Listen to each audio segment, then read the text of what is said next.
tardes, estimadas compañeras, estimados compañeros. Vamos a dar inicio a nuestra primera sesión de clase virtual de Derecho Penal 1, en razón de la agenda que se les ha hecho llegar.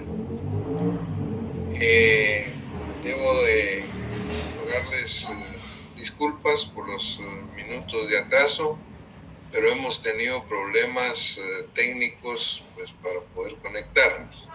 Pero por lo que estamos ya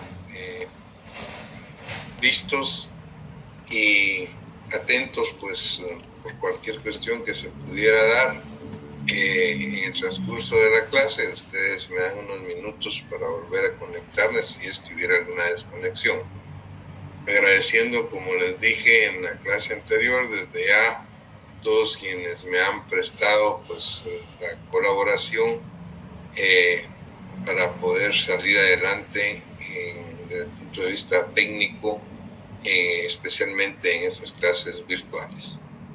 Muy bien, en atención entonces a la agenda que se les hizo llegar, tenemos como primer punto de agenda del día de hoy lo relativo a la evolución histórica del derecho penal, rogándoles su debida atención para que vean ustedes cómo la evolución histórica de nuestra ciencia, de nuestra disciplina, tiene idéntica identificación, mejor dicho, con la evolución histórica de la sociedad misma.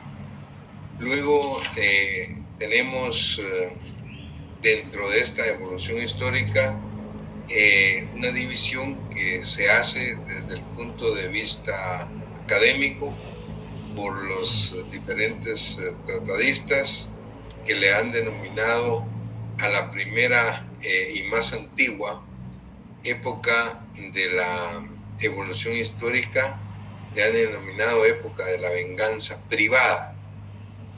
Luego una segunda época que le denominan época de la venganza divina.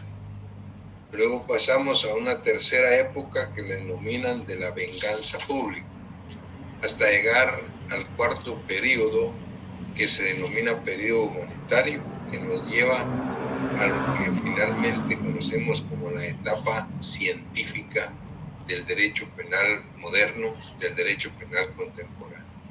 Es decir, es toda una evolución en la que tenemos que poner atención y motivarnos en razón de cómo ha evolucionado nuestra disciplina en concordancia, les decía, con la evolución histórica de la sociedad misma.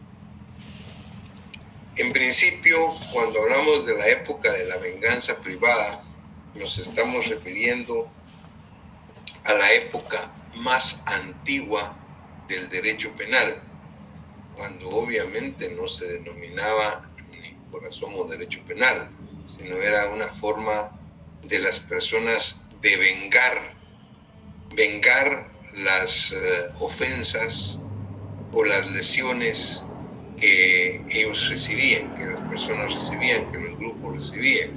Importante es advertir acá que ustedes vean que en esta época de la venganza privada, que es la etapa más antigua, no solo de la ciencia del derecho penal, sino de la humanidad misma, aquí no había organización social.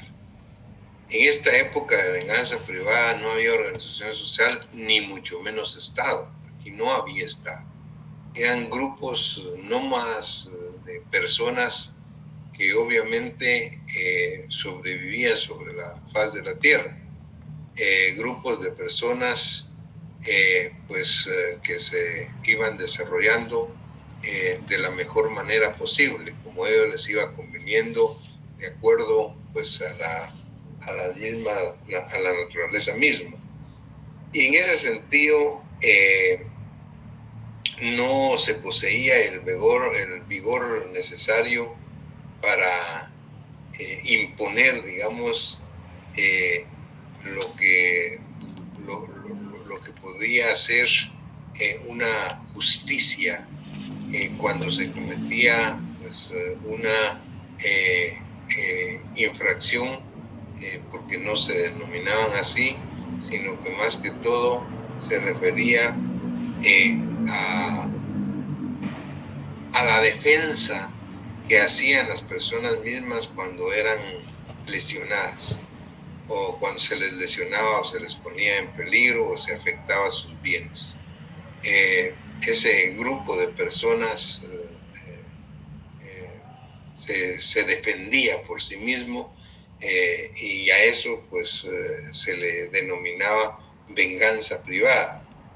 Es, dicen los tratadistas, la época de la venganza privada es una época bárbara, puesto que se accede a un impulso de un instinto de defensa ante la reacción provocada por un ataque que se consideraba injusto.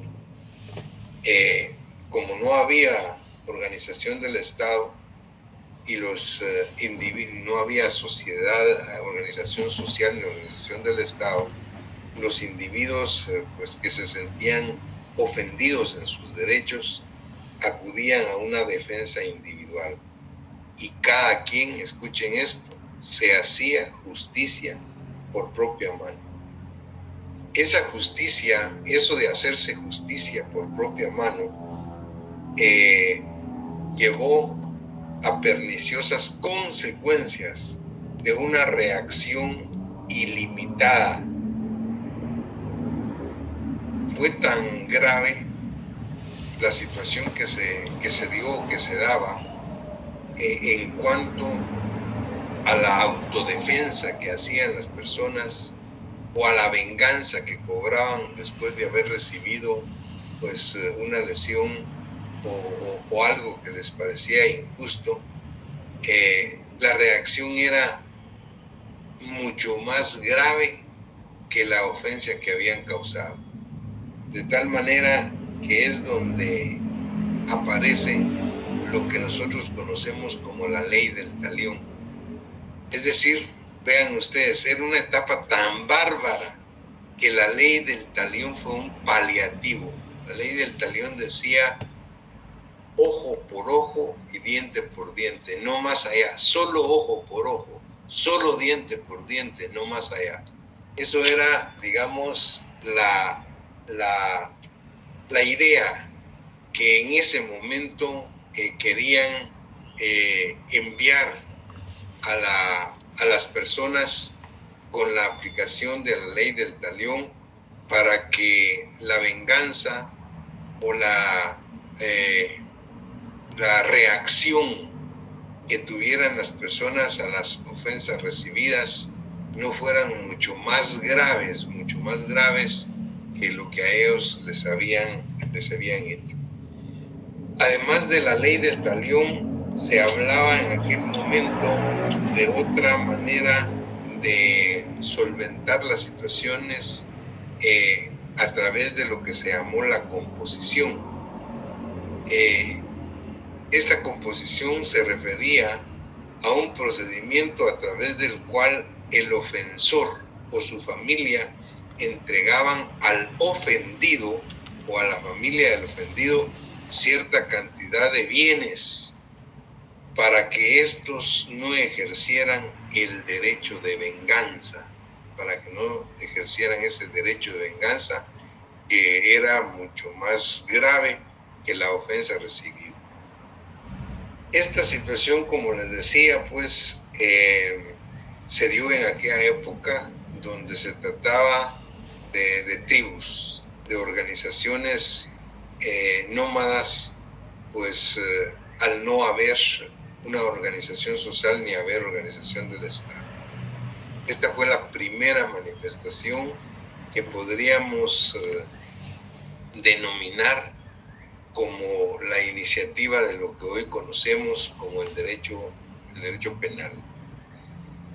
Luego, la doctrina habla de una época de la venganza divina, una segunda época que se le denominó de la venganza divina, porque fue una época teocrática, donde se sustituye la voluntad individual del vengador por una voluntad divina a la que corresponde la defensa de intereses colectivos lesionados por el delito.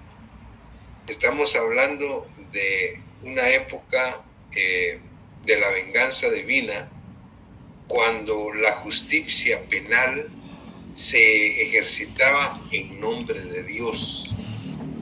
Los jueces juzgaban en nombre de Dios, de tal manera que los jueces generalmente eran los sacerdotes, los que representaban la voluntad divina administrando justicia. Si Dios era el único que podía conocer de nuestros errores, problemas, pecados en el cielo, decían ellos, los representantes de Dios en la tierra, que eran los sacerdotes, debían de hacer la justicia cuando se cometían lesiones o se ocasionaba algún daño entre las personas. Esta época de la venganza divina, esta manera de juzgar de parte de los religiosos, realmente los sacerdotes, que lo hacían, digamos, en nombre de Dios, es o era el espíritu del derecho penal del antiquísimo pueblo hebreo. Es posible, dicen los tratadistas, encontrar resabios de esta venganza divina, incluso en la Edad Media, en que algunos estados asumieron la lucha contra el delito, pero en la que en algún tiempo se confunden los poderes estatales con los poderes eclesiásticos. Es decir, aquí estamos hablando de la Edad Media de la humanidad. En la Edad Media, pues, donde imperaba la época de la venganza divina, pero ya empezaba o principiaba la organización estatal, principiaba la organización del Estado, y el Estado ya principiaba a hacer uso del jus puniendi y del derecho de castigar que le hacía como Estado. Sin embargo, no había una claridad, entre lo que era delito y era pecado. Es decir, muchas veces se pensaban que todas las conductas humanas delictivas eran pecados, o al contrario, que todas las conductas que constituían un pecado también constituían un delito. De tal manera que en ese momento pues se principian en la misma Edad Media a cumplir ambas funciones.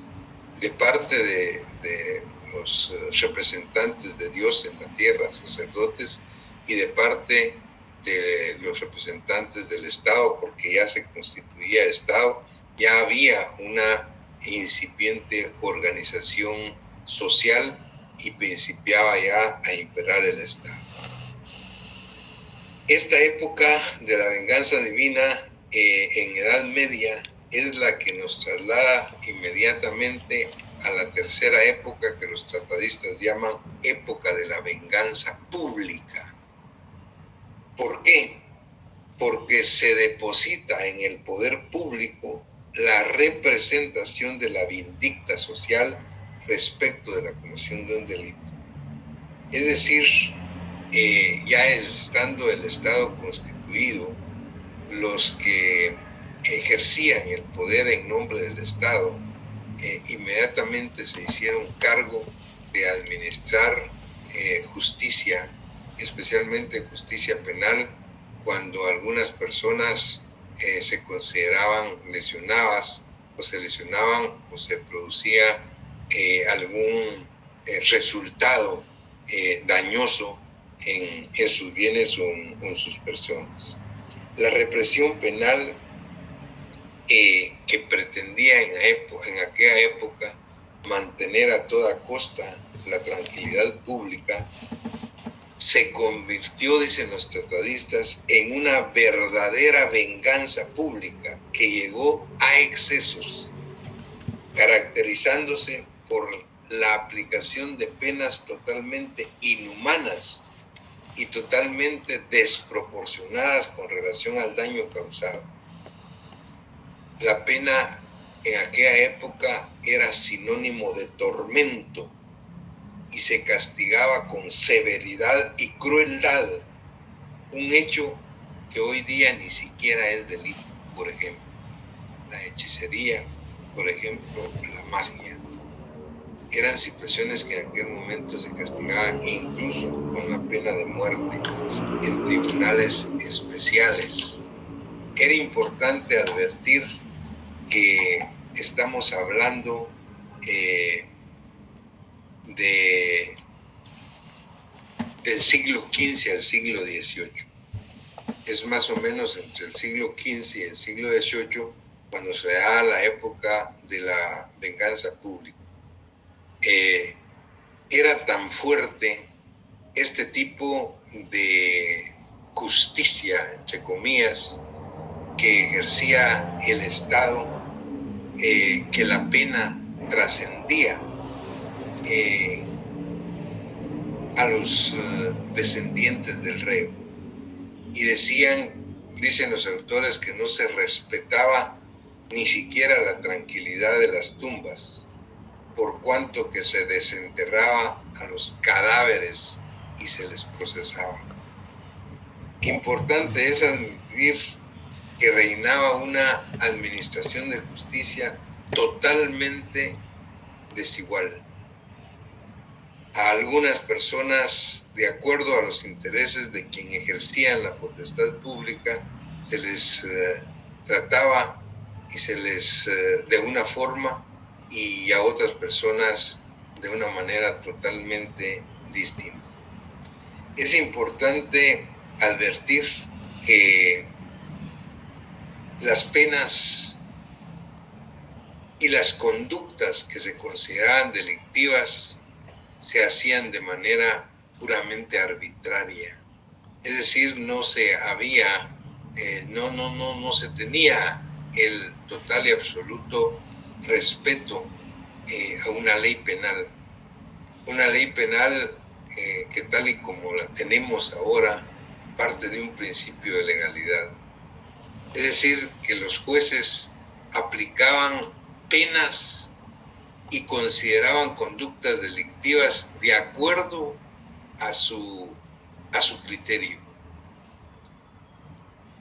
fuera de un contexto legal que les permitiera aplicar, considerar conductas como delictivas y penas para esas conductas. Era totalmente arbitrario. Es decir, se aplicaba la justicia penal de manera arbitraria, de acuerdo al criterio que tenía cada uno de los que impartían justicia. De tal manera, pues, que era tan severa y tan grave la situación que se le denominó época de la venganza pública, porque era el Estado el que ejercía la justicia penal en nombre de la colectividad sin ningún tipo de limitación. Y a eso se debe de que a finales del siglo XVIII, más o menos, aparece lo que se denominó la etapa humanitaria del derecho penal. Y eso es a lo que se le denomina precisamente el período humanitario. Esta etapa que comienza a finales, les decía, del siglo XVIII, con una corriente denominada iluminismo, los iluministas franceses, que fueron en aquel momento una corriente intelectual donde estaban o sobresalieron tratadistas como Montesquieu, por ejemplo, D'Alembert, como Voltaire o como Rousseau. Estos señores que pertenecían a la corriente intelectual del iluminismo fueron los que dieron paso o inicio al periodo humanitario del derecho penal. Sin embargo, se cree, se sostiene que su verdadero precursor, el verdadero precursor del periodo humanitario fue César Bonesana, se llama, al que le llamaban el Marqués de Beccaria, que en 1764 escribió lo que se considera como uno de los primeros o el primer tratado de derecho penal, que se denominaba de los delitos y de las penas. Todavía ustedes lo pueden investigar, lo pueden buscar. Es un pequeño libro de César Bonesana, el Marqués de Beccaria, por cierto, que siendo un marqués muy joven, tenía 20 y pico de años cuando escribe este libro, y este libro fue precisamente un manifiesto en contra de la arbitrariedad en la manera que se administraba justicia. Se pronunció él abiertamente en contra de la pena como un tormento para castigar delitos cometidos que ni siquiera eran delitos graves. Es de esta manera como sostienen los tratadistas que la brillante obra del noble milanés de Beccaria, dice, esa obra tiene el mérito de haber cerrado un capítulo del derecho penal que podríamos llamar que fue el primero, que se ha llamado la época antigua del derecho penal. O sea, fue en el periodo humanitario, con la obra de César Bonesana, el Marqués de Beccaria, de los delitos y las penas, que se cierra el primer periodo, el más antiguo del derecho penal. Y con esta obra, dicen los especialistas, que se abre lo que después se denominó la edad de oro del derecho penal.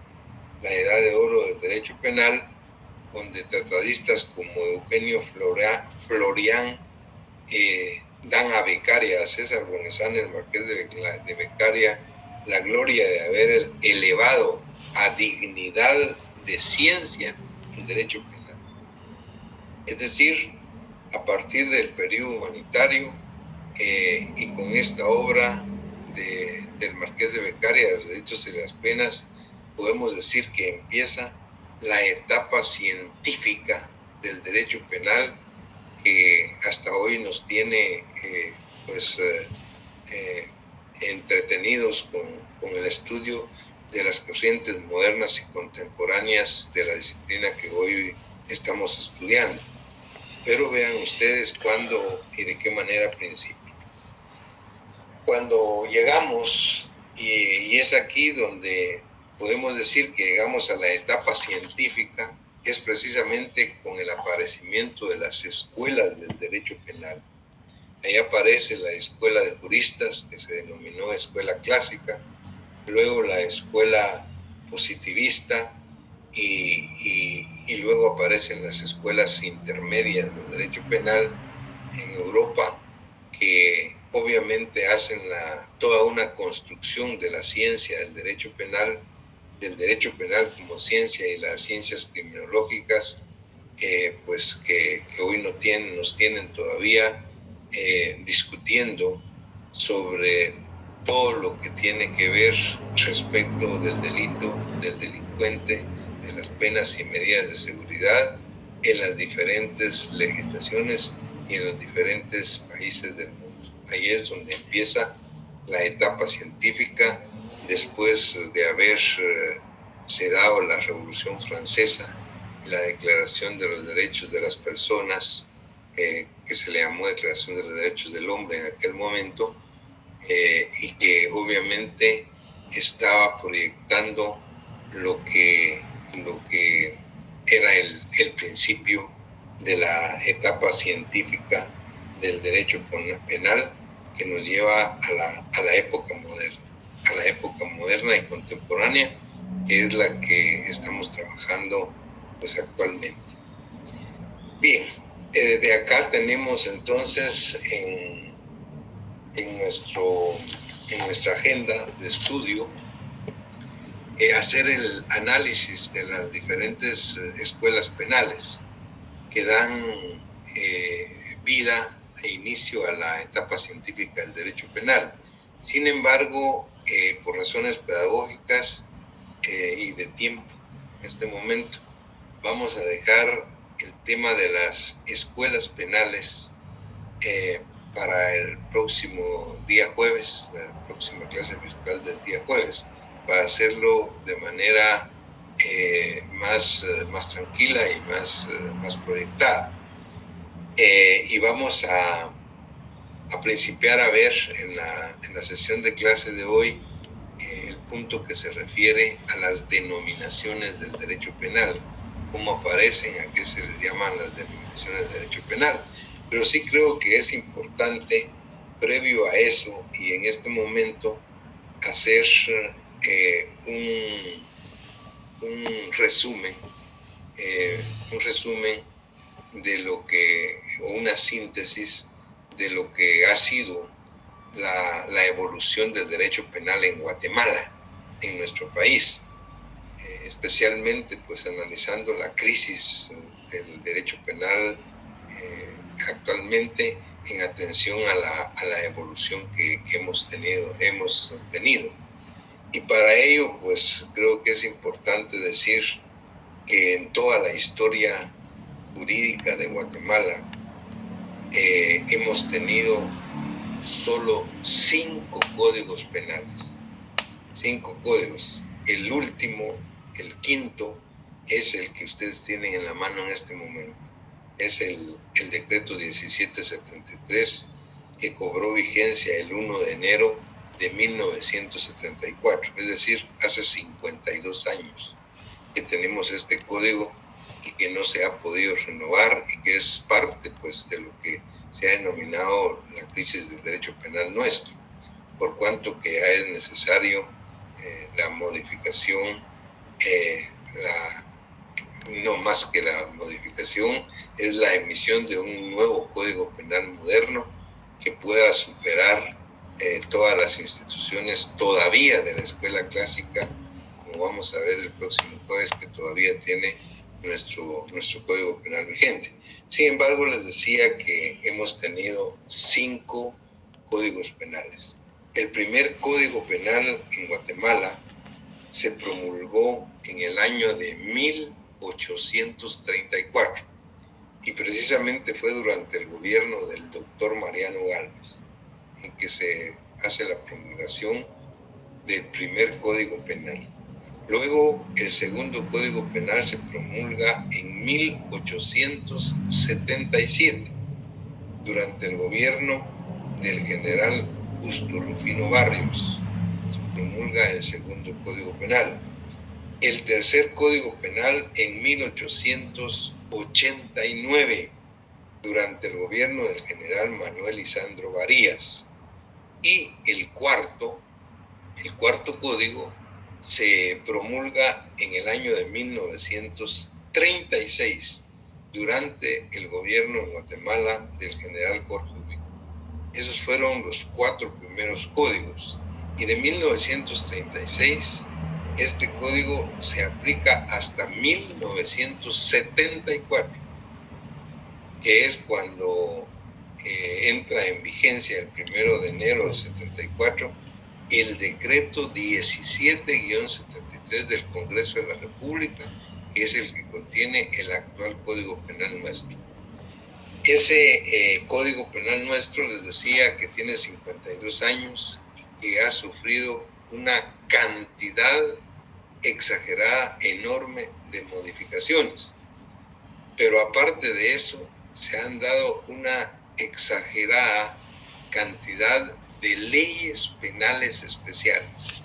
Leyes penales especiales son normas que describen delitos y penas para esos delitos que no están en el Código Penal, en el decreto 1673, sino están en otra normativa. Por eso se llama ley penal especial, como la ley penal de narcoactividad, por ejemplo. Todo lo relacionado con la narcoactividad o con los delitos de narcoactividad están en una ley especial de narcoactividad, no están en el Código Penal, en el decreto 1673. En los delitos de femicidio, por ejemplo, es otra ley penal especial.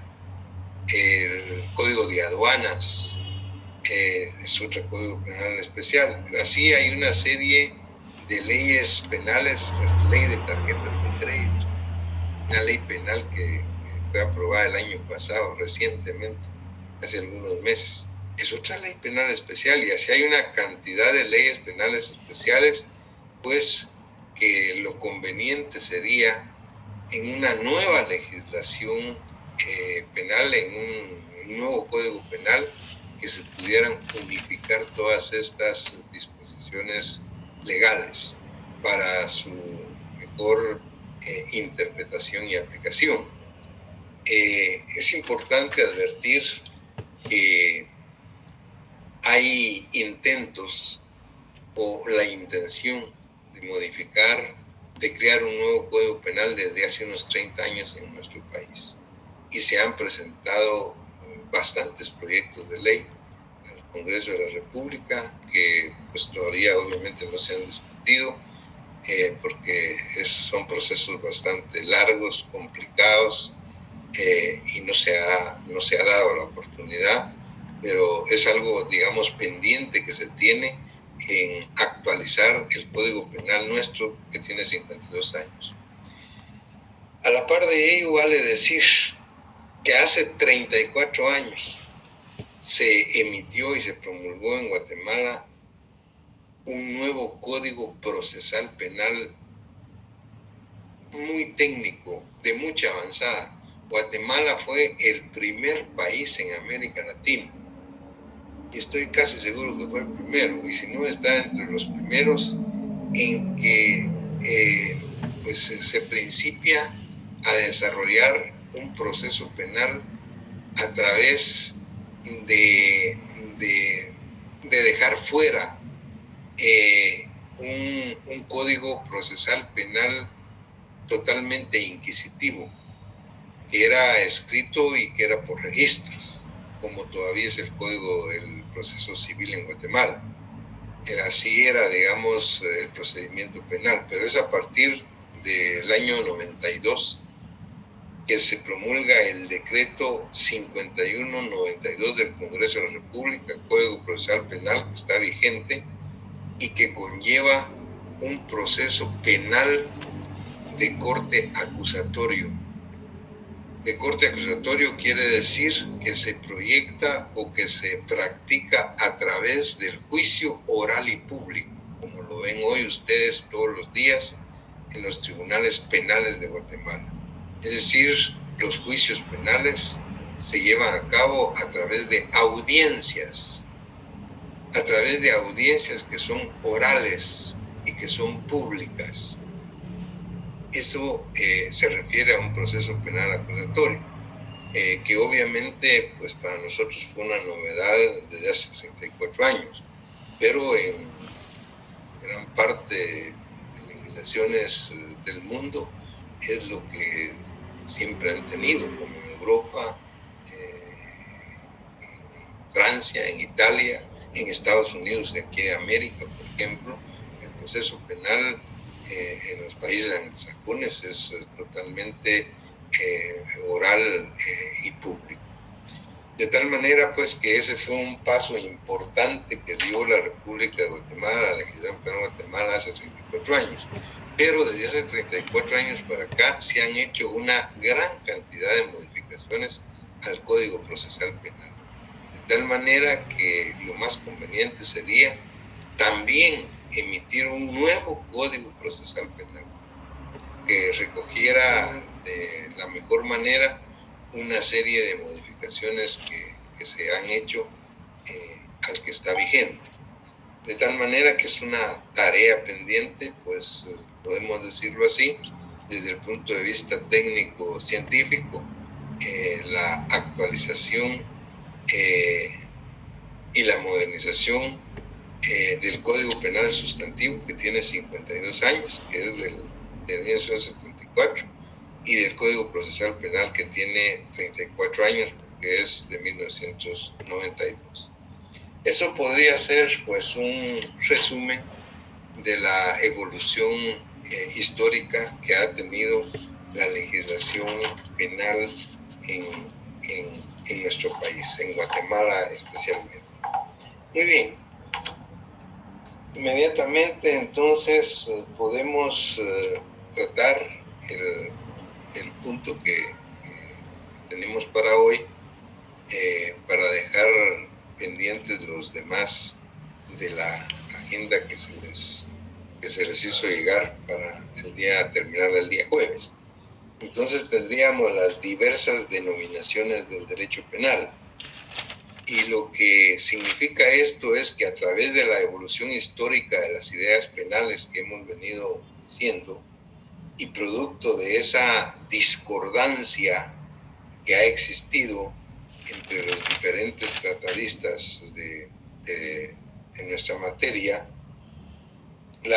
se han dado una multiplicidad de denominaciones de nuestra ciencia, es decir, lo que nosotros llamamos derecho penal, y que en algunas otras legislaciones y otros países le llaman derecho criminal.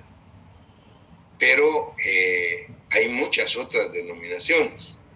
Atendiendo al penalista chileno Raimundo del Río, él menciona entre las diferentes denominaciones de nuestra ciencia la de derecho penal, derecho criminal, derecho de castigar, derecho represivo, derecho sancionador, derecho determinador, derecho reformador, derecho de prevención, derecho protector de los criminales, como Pedro Bravo Montero en España, derecho de defensa social contra el delito, como le llaman otros tratadistas, etcétera, etcétera.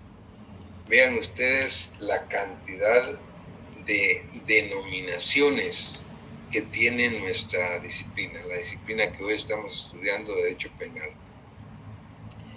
Lo que sí es cierto es, también es importante decir que en Guatemala, en nuestro país, fue propuesto el nombre de derecho de defensa contra el delito por dos eminentes tratadistas de derecho penal, que fueron los profesores más antiguos, de derecho penal en nuestra facultad, como fue Benjamín Lemos Morán y Gonzalo Menéndez de la Riva, en aquella época. Y ellos pues hablaron de un derecho de defensa contra el delito. Después don Rafael Coas del Cid, el doctor Rafael Coas del Cid, adopta el nombre de derecho de defensa social contra el delito. También otro profesor de derecho penal nuestro en la facultad, eminentes profesores pues, de la antigua facultad de Derecho, que también se sumaron a estas diversas denominaciones que hemos estado platicando. Sin embargo, también tenemos que dejar muy claro que las denominaciones más importantes que han subsistido durante la evolución histórica del derecho penal en todos los países y en la mayoría de legislaciones, digamos, las denominaciones de abolengo, por decirlo así, son las que más acogida han tenido y son las de derecho penal y derecho criminal. Son las dos. Nosotros en Latinoamérica, en Guatemala, Centroamérica y Sudamérica hablamos de derecho penal, curso de derecho penal, código de derecho penal, pero si vemos pues, en Europa o en Estados Unidos de América se habla del curso de derecho criminal. La disciplina es derecho criminal, pero estamos hablando de lo mismo, es la misma ciencia. Lo que cambia son las dos denominaciones. La primera, o sea, la nuestra, que denominamos derecho penal, es la más usada en nuestro medio de cultura jurídica, y es más, si consideramos que cada día puede ir siendo la menos indicada, pues si tomamos en cuenta que esta denominación tiene su base en un instituto de nuestra disciplina que es la pena. Y hoy el derecho penal, pues moderno, el derecho penal contemporáneo, va más allá de la imposición de la pena de clases. El derecho penal contemporáneo tiende hoy no solo a aplicar la pena, sino a prevenir objetivamente los delitos y más allá, a rehabilitar efectivamente al delincuente que los comete para tratar de devolverlos a la sociedad como ente útiles a ella.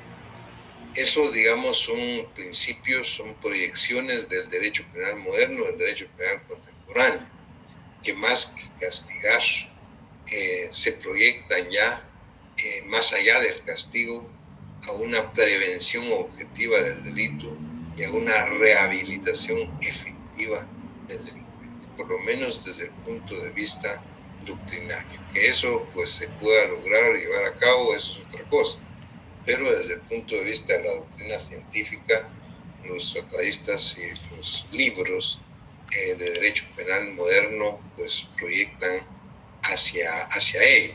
Y ello nos indica entonces que todos los días la institución que está menos relevante cada día más dentro de nuestra disciplina es la pena. Y el nombre entonces derecho penal viene siendo también entonces el que se viene de alguna manera debilitando. Contrario sensu, en sentido contrario, los que le denominan en otros países y en otras legislaciones derecho criminal. Esto lo hacen en alusión no a la pena, sino en alusión al delito. En alusión al delito. El delito es sinónimo de crimen. El crimen es sinónimo de delito. De tal manera que al hablar de derecho criminal se refieren precisamente al delito, al crimen y al que lo comete.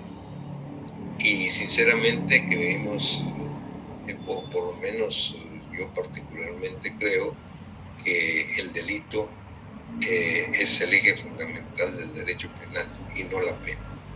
Y así lo sostuve pues desde mi tesis de graduación profesional como abogado hace muchos años, advirtiendo pues que el delito es el eje fundamental del derecho penal, de tal manera que las disciplinas que mantienen el nombre de derecho criminal haciendo alusión al crimen o al delito, pues obviamente pues, se podrían sostener mejor, en atención a que en el momento, eso es casi que imposible, pero en el momento en que desaparezca el delito, ya no tiene razón de ser el derecho penal. El derecho penal tiene razón de ser en la medida en que exista el delito. Es como en medicina. La medicina se mantendrá como ciencia mientras permanezca la enfermedad. En el momento en que desapareciera cualquier enfermedad o toda la enfermedad, desaparecería la medicina como tal. Es más o menos pues una manera de proyectar el símil para que ustedes lo puedan comprender. Lo que es claro es que las dos denominaciones que más acogida han tenido, las que más prestigio tienen y son de más abolengo, son la de derecho penal y la de derecho criminal. Muy bien. Eso en cuanto a las denominaciones. Bueno, yo creo que ya por el tiempo no vamos a poder terminar este punto, que también en todo caso lo terminaríamos el próximo día jueves en clase virtual, porque ustedes tienen obviamente clase a las 7.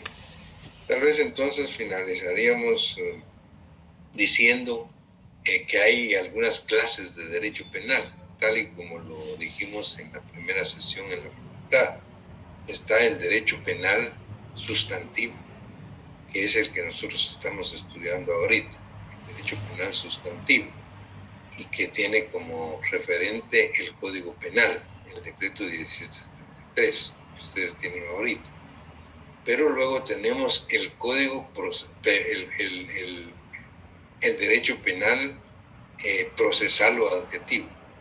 El derecho procesal o adjetivo que tiene como referente el Código Procesal Penal, que es precisamente el decreto 5192 que estábamos refiriendo, y que se refiere al procedimiento penal, al proceso penal. Entonces tenemos el derecho penal sustantivo, el derecho penal adjetivo, que es el Código Procesal Penal, y luego tenemos el derecho penal ejecutivo. El derecho penal ejecutivo, que es también denominado derecho penitenciario.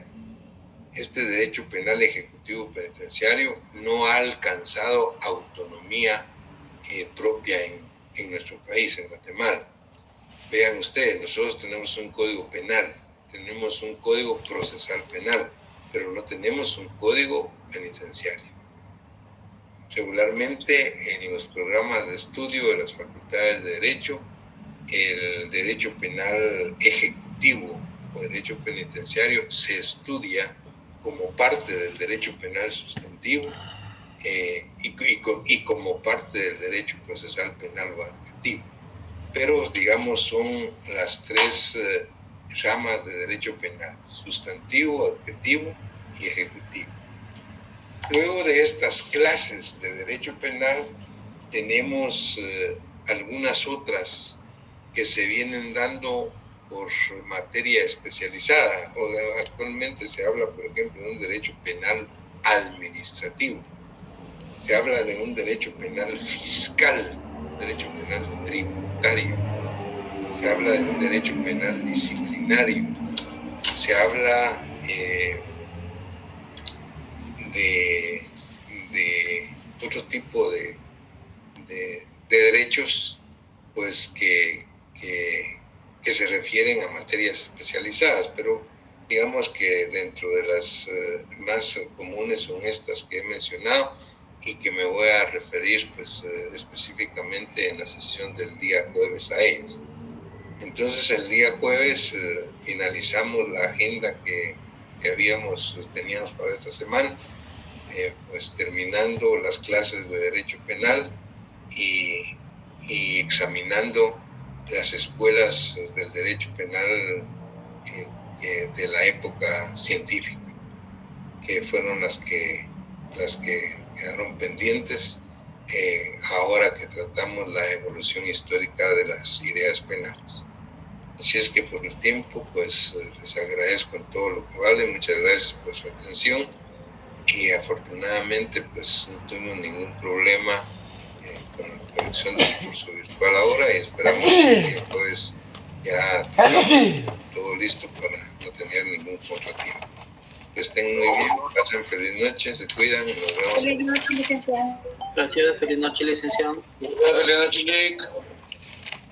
Feliz noche, licenciado. Gracias. Gracias.